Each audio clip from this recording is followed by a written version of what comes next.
சின்னவங்கலேருந்து பெரியவங்க வரைக்கும் பிடிக்கிற ஒரு ஃபேவரட் டிஷ் தான் இந்த பொடி இட்லி. அந்த பொடி இட்லியில் சின்ன சின்ன விஷயங்கள், சின்ன சின்ன டிப்ஸ் அண்ட் டெக்னிக்ஸ்னு சொல்லலாம். அதை வந்து அந்த பொடியை கரெக்டாக ஒரு பஞ்சி டேஸ்ட்டில் பண்ணால் பொடி இட்லியும் பர்ஃபெக்டாக வந்துடும். ரொம்ப சிம்பிளாக அது எப்படி பண்ணுறதுன்னு பார்ப்போம். ஒரு பர்ஃபெக்டாக இன்னைக்கு இதயம் வழங்கும் ஒரு பர்ஃபெக்ட் பொடி idli. I am Sundar. Welcome to recipe checkout.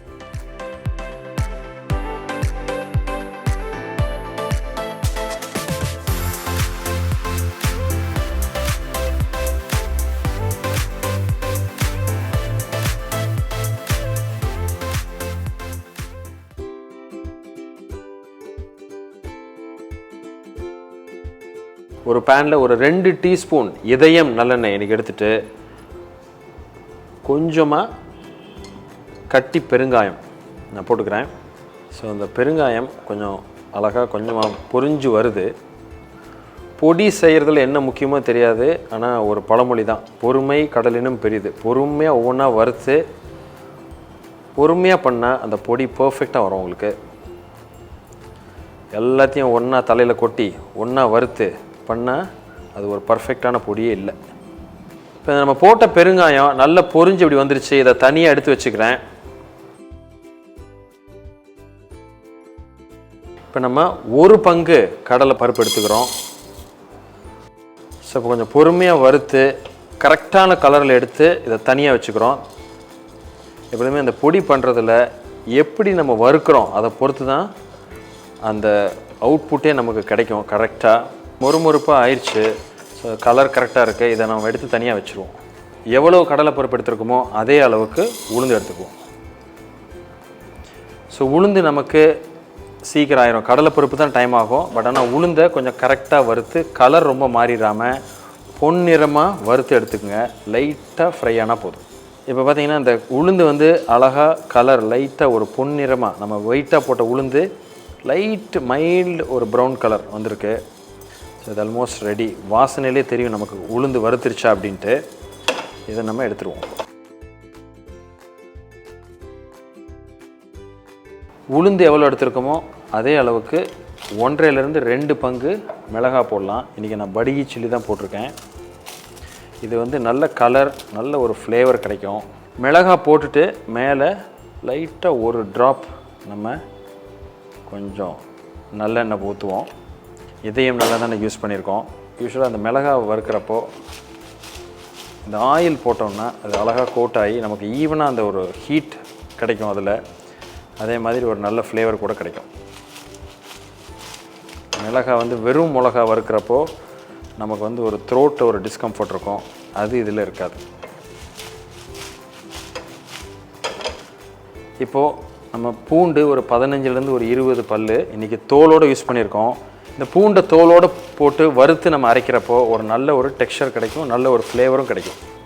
So இந்த பூண்டு லைட்டாக வறுத்து வரப்போ நம்ம இன்றைக்கி வெள்ளை எள், சம்மந்தி எள், எப்பொழுதுமே அந்த எள் வந்து ரொம்ப முக்கியமானது. நல்ல குவாலிட்டியான எள் யூஸ் பண்ணுறது ரொம்ப முக்கியம். அது எள் போட்டோடனே கருவேப்பிலையும் நம்ம போட்டுருங்க. சம்மந்தி எள் வந்து ஹவுஸ் ஆஃப் இதயம், ரொம்ப பியூர் ஃபார்ம் ஆஃப் எள். அது எள் லைட்டாக பொரிஞ்சு வருது பாருங்கள். அந்த டைமில் அது ஃபுல்லாக லைட்டாக பொரிஞ்சு முடிஞ்சோன்னா கலர் மாறுறதுக்கு முன்னாடி இதை நம்ம எடுத்துகிறோம். ஸோ இப்போ இது ரெடி ஆயிடுச்சு. இதை இப்போ நம்ம ஏற்கனவே வறுத்து வச்சுருக்கிற பருப்போடு சேர்த்துட்டு லைட்டாக ஆறினோன்னே இதை நம்ம அரைச்சிடுவோம். நம்ம வறுத்தது கொஞ்சம் ஆறி நம்ம பொடி பண்ணுற சமயத்துலேயே நம்ம இட்லியை ரெடி பண்ணிடலாம். இன்றைக்கி ஒரு இட்லி கொப்பரை எடுத்து வச்சுட்டு அதில் இந்த மினி இட்லி தட்டு தான் யூஸ் பண்ணுறேன். அதுக்கு இன்றைக்கி கொஞ்சம் நல்லெண்ணெய், இன்றைக்கி இதயம் நல்லெண்ணெய் தான், இன்றைக்கி எல்லாமே நல்லெண்ணெய் தான் யூஸ் பண்ண போகிறோம்.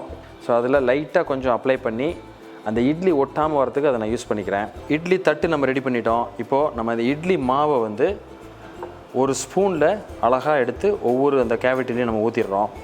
இட்லி மாவு கரெக்டாக வேணும் உங்களுக்கு ரெசிபி அப்படின்னா, உங்களுக்கு தெரியும் நம்ம சேனலில் இருக்கிற ஒரு இட்லி அந்த ரெசிபி வந்து ரொம்ப பாப்புலர்.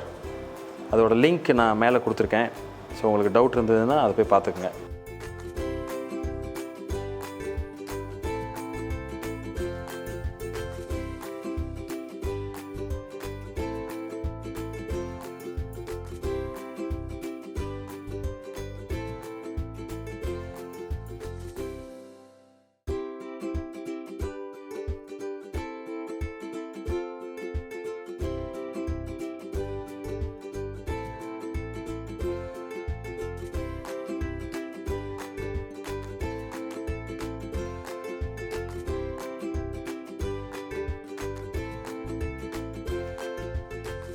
வறுத்து வச்ச பொருளை இந்த மாதிரி பொடியாக நம்ம அரைச்சிட்டோம். கலர் பார்த்திங்கன்னா ரொம்ப பர்ஃபெக்டாக இருக்குது. ஸோ இது மாதிரி 1-2 ஒரு கிரானியூல் மாதிரி வச்சுக்கிறோம். இதுதான் கன் பவுடர். ஸோ பியூட்டிஃபுல்லான ஒரு ஃப்ளேவர். வாங்க இதை இப்போ அடுத்து நம்ம இட்லியோட மிக்ஸ் பண்ணி ஒரு பர்ஃபெக்ட் பொடி இட்லி எப்படி பண்ணுறதுன்னு பார்த்துருவோம்.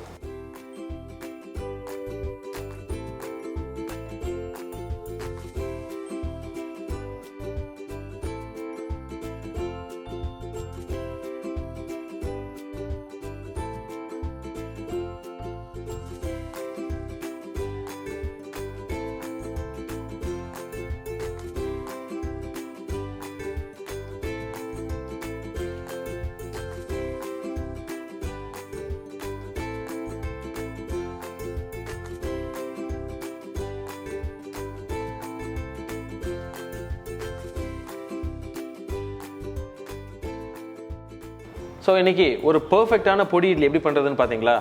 இதில் ஒரு முக்கியமான சில ரீகேப் என்ன பண்ணணும்னு நம்ம பார்ப்போம். ஃபஸ்ட்டு அந்த ரேஷியோ, அந்த பொருள்கள் எவ்வளோ எடுத்துருக்கோம் அதை பார்க்கணும். அதே மாதிரி கொஞ்சம் பொறுமையாக ஒன்றா நம்ம வறுக்கணும். அதே மாதிரி ஃபைனலாக அந்த பொடியை அரைச்சிட்டு அதை நம்ம ஃபைனலாக நம்ம இட்லியோடு சேர்க்குறப்போ அதில் ரொம்ப முக்கியமாக நம்ம பார்க்க வேண்டியது அந்த பொடியை அந்த ஆயிலில் கொஞ்சம் லைட்டாக ஒரு 5 செகண்ட்ஸ் மாதிரி 10 செகண்ட்ஸ் ஃப்ரை பண்ணிவிட்டு ஃபைனலாக அந்த இட்லியை போட்டு டாஸ் பண்ணுறப்போ அந்த கோட்டிங் கரெக்டாக இருக்கும். நல்ல ஒரு ஃப்ளேவரும் அதில் கிடைக்கும். ஸோ அந்த வீடியோ பிடிச்சிருந்தா எங்களுக்கு ஒரு தம்ஸ் அப் கொடுங்க. உங்கள் ஃப்ரெண்ட்ஸோட ஷேர் பண்ணுங்கள். இதே மாதிரி இன்னொரு நாள் இன்னொரு வீடியோவில் மீட் பண்ணுறேன். அது வரைக்கும் ஹாப்பி குக்கிங்.